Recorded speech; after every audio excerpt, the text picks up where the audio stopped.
What's up, y'all? So I'm gonna just start recording these joints wherever I'm at, whenever I get the idea, whatever I look like.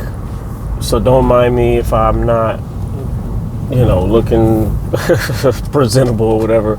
I just dropped my son off at home. He just got done with grad night.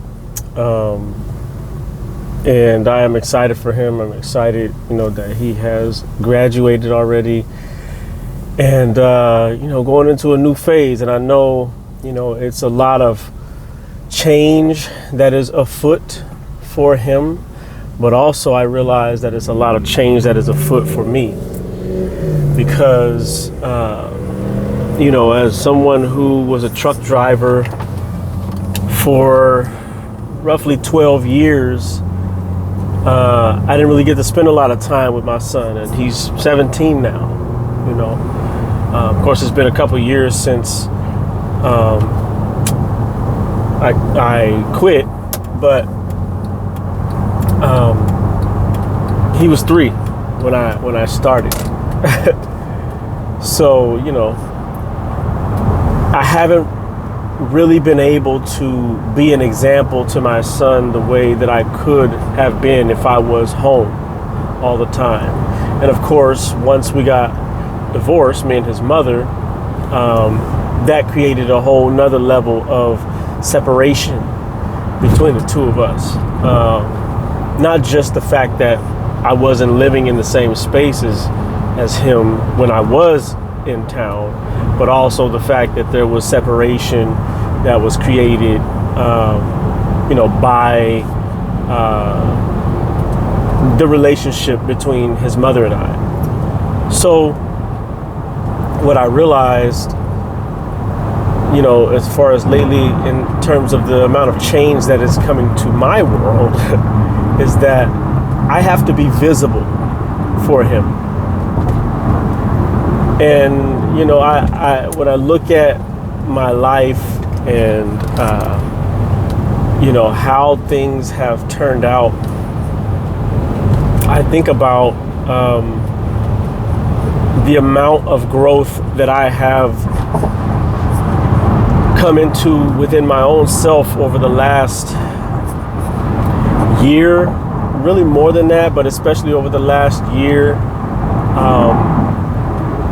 And the amount of consistency that I have had to cultivate within myself, I'm still cultivating within myself in terms of my exercise, in terms of working my job, in terms of money habits, in terms of how I interact with the women in my life, whether it is the mothers of my 3 children, the 2 mothers of my 3 children, whether it is my mother, whether it is, any other women that I have been with that are exes, whether it is the woman that I'm with now, whether it is my ex-sister-in-law, whether it is, my daughters, whether, it doesn't matter. My point is I really want my son to see a good example of what a man is supposed to be in this world. I understand that there is a shift when it comes to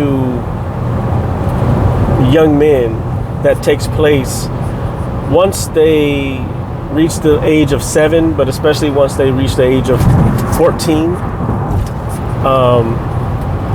Needing to go through a rite of passage, needing to be taught responsibility, needing to be taught how to face challenges head on. And you sink or you swim. And my son, because of all of the circumstances that I have mentioned, he hasn't had that moment yet. There's something that men provide for their sons that women can't really provide. There is something that fathers provide for their sons that mothers cannot provide. And so, there's a lot to be said about what is getting ready to happen, how I'm going to have to show up for him, how I'm going to have to provide, not just materially in terms of, clothing and shelter and food, but also mentally, to teach my son how to think better, how to process his emotion, how to express himself, how to protect his mind, how to protect his spirit, how to protect his creations, his ideas, how to not trap himself in an old mindset, how to reinvent himself. That's probably the biggest of them all, right? How to reinvent himself, because the way that he has grown and how his environment has been, one, he's been around women his whole existence, pretty much.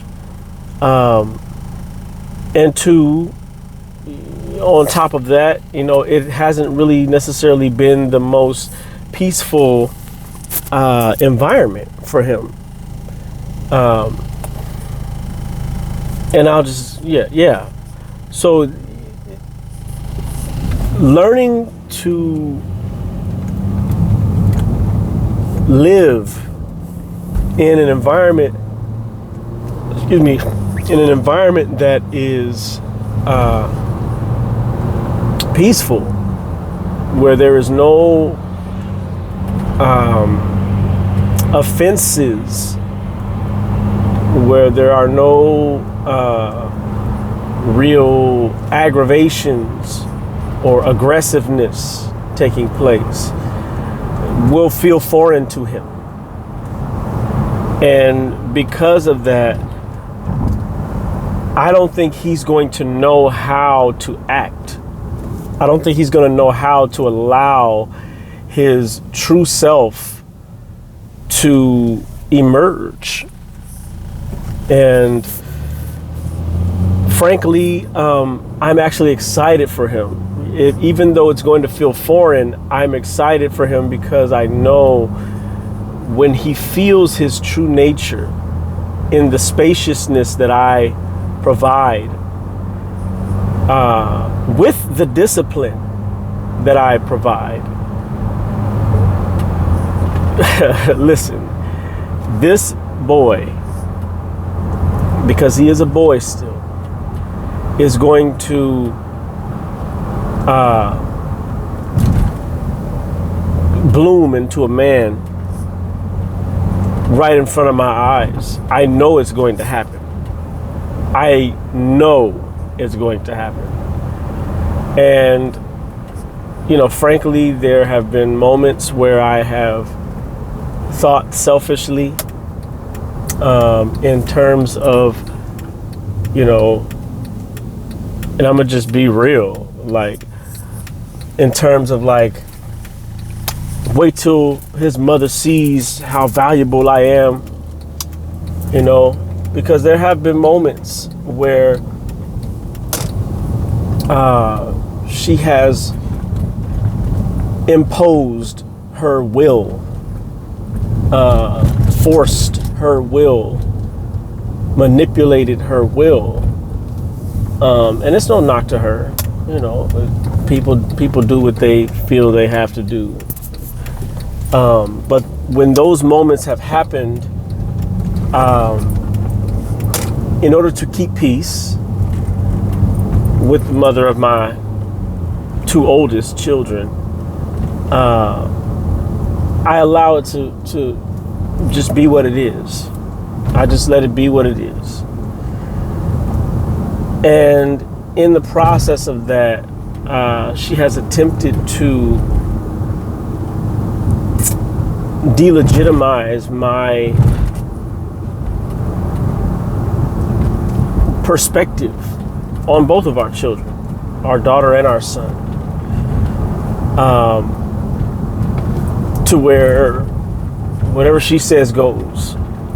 Even when she calls me about different things that, she wants to do or whatever, it's like, this is what's going to be done. This is how you going to help me do it. And that's not how it works. in real life. That is not how it works in real life when you're dealing with the raising of a child and two different perspectives on that raising. And so, all of the things that I have wanted to do over the years now become possible. And it's unfortunate. It is quite unfortunate that fathers who have been ostracized or, just by nature of the court system, custody is given to the woman, or even if it is 50-50, the woman tries to control the way that the man, or the father, I should say, the mother tries to control the way that the father, parents. And frankly, that's dangerous. But even with that danger, we're patient. We wait. We wait until time is up and we get to a space where, when they become old enough and they can come to us about anything, things shift. Things shift, and we become much more influential to our children than we were the previous 18 years. And I'm okay with that. It may mean that we have a lot of work ahead of us, that the reshaping of the child's mind and habits and all of those things becomes the sole focus. It's not an easy thing to change, or to I won't even say change, because I don't want to change the way he thinks. I want him to change the way he thinks. I want him to discover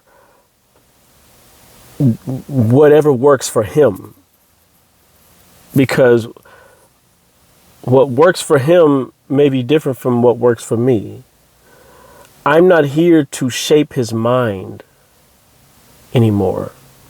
I'm here to shape his habits so that he understands that whatever habits he creates, whatever habits he practices consistently over a long period of time, becomes who he is, becomes his thought process, becomes his results, becomes his life as a whole. The way he eats right now, that's going to change. The way he thinks, that's going to change. The way he exercises, that's going to change. The way he lives, his hygiene, that's going to change. What he prioritizes in his life, that's going to change. All of these things are going to change. And more, I'm sure. But it's a lot of work. It's hard work. What is taking place for me? What is taking place for me is going to be hard work. But I'm here for it. I'm here for it. Got a little bump up there. Oh, maybe not. So yeah, anyway, that's all I got for right now. And we'll talk soon. Deuces.